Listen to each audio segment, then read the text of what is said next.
নমস্কার, কেমন আছেন সবাই? মামুনস কিচেনের নতুন আরেকটা রেসিপিতে আপনাদেরকে স্বাগত জানাই। আজকে আমি বানাচ্ছি একদম অথেন্টিক স্টাইলে দোকানের মতো দই বড়া। দই বড়া তো আমরা দোকান থেকে সকলেই কিনে খাই, কিন্তু বাড়িতে বানাতে গেলে সেই দোকানের মতো টেস্ট আমরা আনতে পারি না। আজকে আমি যেভাবে বানাবো তার প্রত্যেকটা স্টেপ যদি আপনারা ফলো করে বাড়িতে বানান, এইটুকু বলতে পারি আর কখনো দোকানে গিয়ে খেতে হবে না। বাড়িতেই এত সুন্দর দই বড়া আপনারা বানিয়ে ফেলতে পারবেন, ঘরের প্রত্যেকটা মানুষ খেয়ে আপনার প্রশংসা করবেই করবে। তো চলুন শুরু করি। প্রথমেই আমি 150 গ্রাম বিউলির ডালকে ভালো করে ধুয়ে ওভারনাইট ভিজিয়ে রেখেছিলাম।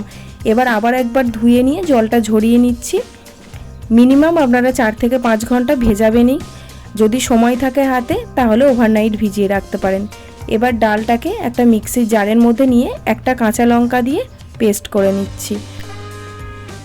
পেস্ট করা হয়ে গেছে। এবার একটা বাটির মধ্যে পুরো পেস্টটাকে ঢেলে নিচ্ছি। রেসিপিটা পুরোটা আপনারা দেখতে থাকুন। যদি ভালো লেগে থাকে অবশ্যই লাইক করবেন, বেশি বেশি করে শেয়ার করুন আর আমাকে জানান কেমন লাগলো। এবার এর মধ্যে একটু গোটা মৌরি নিয়ে হাতে করে একটু ঘষে দিয়ে দিলাম একটু জিরে আর একটা ছোট্ট আদার টুকরোকে থেতো করে নিয়ে দিয়ে দিয়েছি।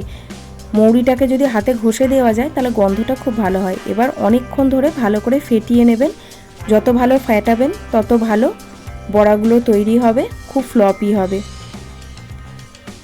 আমার রেসিপিটা যদি ভালো লাগে লাইক তো করবেনই, সাথে সাথে যদি আমার চ্যানেলটা আপনারা সাবস্ক্রাইব না করে থাকেন অবশ্যই সাবস্ক্রাইব করে পাশে থাকা বেল আইকনটা প্রেস করে দেবেন, তাহলে আমি নতুন কোনো ভিডিও আপলোড করলে আপনাদের কাছে পৌঁছে যাবে। এবার দেখুন কড়াইয়ে সাদা তেল দিয়ে দিয়েছি বেশ খানিকটা। তেলটা খুব বেশি গরম করব না, হালকা গরম হয়ে গেলেই একে একে বড়াগুলো ছেড়ে দেবো।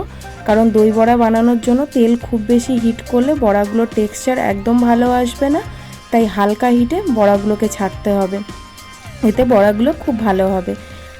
এবং বড়াগুলো ভাজার সময়ও গ্যাসের ফ্লেমটাকে মিডিয়াম টু লোতে রাখতে হবে, একবারেই হাই ফ্লেম করবেন না। আর হালকা করে বড়াগুলোকে একটু সময় নিয়ে ভেজে নেবেন।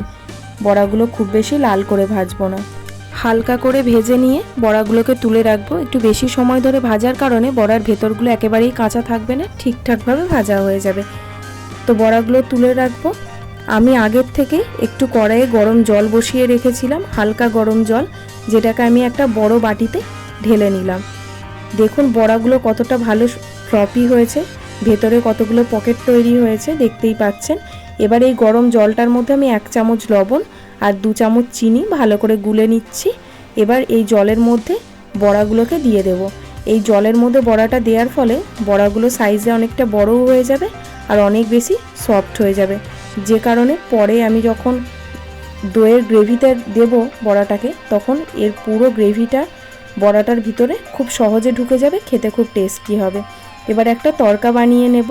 এটা বানানোর জন্য আমি ফ্রাইং প্যানের মধ্যে 2 টেবিল চামচ সাদা তেল দিয়ে তার মধ্যে দিয়ে দিয়েছি 1/2 চামচ কালো সর্ষে, 15-20টা মেথির দানা, দিয়ে দিয়েছি সামান্য পরিমাণে গোটা জিরে, 10-12টা কারি পাতা আর 1 টুকরো আদাকে কিমা বানিয়ে নিয়েছিলাম সেই আদার টুকরোটা। সব কিছুকে একটু ভালো করে ভেজে নিয়ে বড়া ভেজানো জলটার মধ্যে দিয়ে দিলাম।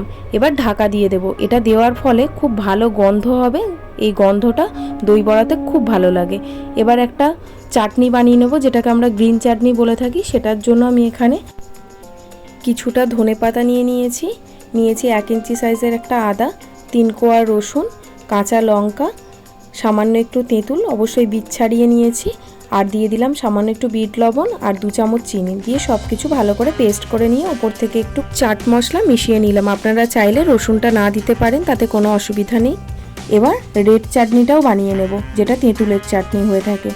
সেই তেঁতুলের চাটনি বানানোর জন্য একটা বাটির মধ্যে আমি এরকম 100 গ্রাম মতো তেঁতুল নিয়েছি বীজ সমেতই, যেটাকে আমি 15 মিনিট মতো ভিজিয়ে রেখেছি। এবার চলুন একটা মশলা বানিয়ে নিই। মশলা বানানোর জন্য কড়াইয়ের মধ্যে আমি 1 চামচ গোটা ধনে, 1 চামচ গোটা জিরে, 1 চামচ গোটা মৌরি, 2টো শুকনো লঙ্কা আর যে সাধারণ লবণ আমরা খেয়ে থাকি সেই লবণ 1/2 চামচ দিয়ে একটু শুকনো খোলায় নেড়ে নিয়ে এটাকে ড্রাই রোস্ট করে গুঁড়ো করে নিয়েছি। তো দেখুন তেঁতুলটা অনেকক্ষণ ভেজানো ছিল। এবার ভালো করে এটাকে হাতের সাহায্যে চটকে নিয়ে এর শাঁসটাকে আলাদা করে নিয়েছি। তারপর একটা বড় ছাঁকনি নিয়ে ছেঁকে নিলাম, এতে কোনো রকম নোংরা বা বীজগুলো আলাদা হয়ে গেল।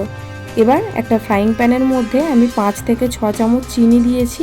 চিনিটাকে ভালো করে ক্যারামেল বানিয়ে নেব।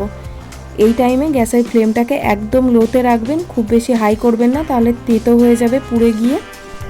এই অবস্থায় এর মধ্যে আমি দিয়ে দিচ্ছি 3 থেকে 4 টেবিল চামচ মতো জল। জলটা দিয়ে বেশ খানিকক্ষণ নাড়াচাড়া করবেন, একটু সাবধানে নাড়াচাড়া করবেন আর গ্যাসের ফ্লেমটাকে একটু হাই করে দেবেন, না হলে খুন্তি দেওয়ার সাথে সাথে কিন্তু এটা পুরো চিটচিটে হয়ে খুন্তিতে আটকে যাবে। তারপরে দিয়ে দিলাম তৈরি করে রাখা তেঁতুলের পাল্প এবং 2 থেকে 3 চামচ আখের গুড়। এইভাবে যদি আপনারা তেঁতুলের চাটনিটা বানান, দোকানের চাটনি খাওয়া ভুলে যাবেন। এবার এর মধ্যে দিয়ে দিচ্ছি সামান্য পরিমাণে লবণ, তারপরে একটু দিলাম বিট লবণ। এই দুটো দিয়ে ভালো করে আবারও মিশিয়ে নিচ্ছি। তৈরি হয়ে গেল আমাদের সেই অথেন্টিক তেঁতুলের চাটনি বা লাল চাটনি। তো চলুন এবার বড়াগুলোকে আস্তে আস্তে হাতে করে করে প্রেস করে করে জলটা বার করে নিচ্ছি, তারপরে তুলে রাখছি। এই অবস্থায় হাতের তালু দিয়েই প্রেস করবেন, আঙুলের ডগা দিয়ে চাপ দেবেন না, তাহলে বড়াগুলো ভেঙে যাবে। আর খুব আস্তে আস্তে জলটাকে বার করে নেবেন। এবার দেখুন আমি দই নিয়ে নিয়েছি, আমি এখানে 200 গ্রাম দই নিয়েছি। এখানে একটা ট্রিক্স বলে রাখি, দইয়ের সাথে আপনারা কয়েকটা আইস কিউব দিয়ে দইটাকে ফেটাবেন, তাহলে দই থেকে জল তো একেবারে ছাড়বেই না, দইটা ফেটানোর পর একটা ক্রিমি টেক্সচার হবে। এটা কিন্তু আমি শিখেছি অতনুদার রান্নাঘর থেকে, মানে অতনুর রান্নাঘর থেকে। দাদার রান্না আমার ভীষণ ভালো লাগে। তো দইটা ভালো করে ফেটিয়ে নিয়েছি, দেখতেই পাচ্ছেন ক্রিমি টেক্সচার এসে গেছে একটা। এবার এর মধ্যে বড়াগুলো দিয়ে একে একে এর মধ্যে সামান্য বিট লবণ, চাট মশলা, চিনি সব কিছু দিয়ে আমি এখানে 3 চামচ মতো চিনি দিয়েছি, যেহেতু টক দই, আর দই বড়াটা টক দই দিয়েই অবশ্যই করতে হয়। আপনারা চাইলে লবণ, চিনি, চাট মশলা এগুলো দইটা যখন ফেটাচ্ছিলেন তখনও দিতে পারেন। এবার ভালো করে 10-15 মিনিট ভিজিয়ে রাখার পরে আমি একটা প্লেটে নিয়ে নিয়েছি, যে প্লেটটায় আমি সার্ভ করব। ওপর থেকে কিছুটা করে দইয়ের মিশ্রণটা দিয়ে দিচ্ছি। এবার ওপর থেকে আমি একে একে গার্নিশ করে নেব। গার্নিশ করার জন্য আমি প্রথমে গ্রিন চাটনিটা দিয়ে দিলাম 2 থেকে 3 চামচ, তারপরে দিচ্ছি সেই তেঁতুলের চাটনি বা রেড চাটনি, সেটাও 2 থেকে 3 চামচ দিয়ে দিচ্ছি। এবার দিয়ে দেব ভাজা মশলা, যে ভাজা মশলাটা আমি আগের থেকেই বানিয়ে রেখেছিলাম, সেই ভাজা মশলাটা 1/2 চামচ মতো দিয়ে দিলাম। এবার ওপর থেকে ছড়িয়ে দিচ্ছি ভুজিয়া, যেটা দেওয়ার ফলে দেখুন দই বড়াটাকে একেবারে দোকানের মতো দেখতে লাগছে। আর দিয়ে দিচ্ছি একটু ধনেপাতা কুচি। কেমন লাগলো অবশ্যই বলুন গার্নিশিং করাটা। ব্যাস তৈরি হয়ে গেল আমাদের দই বড়া।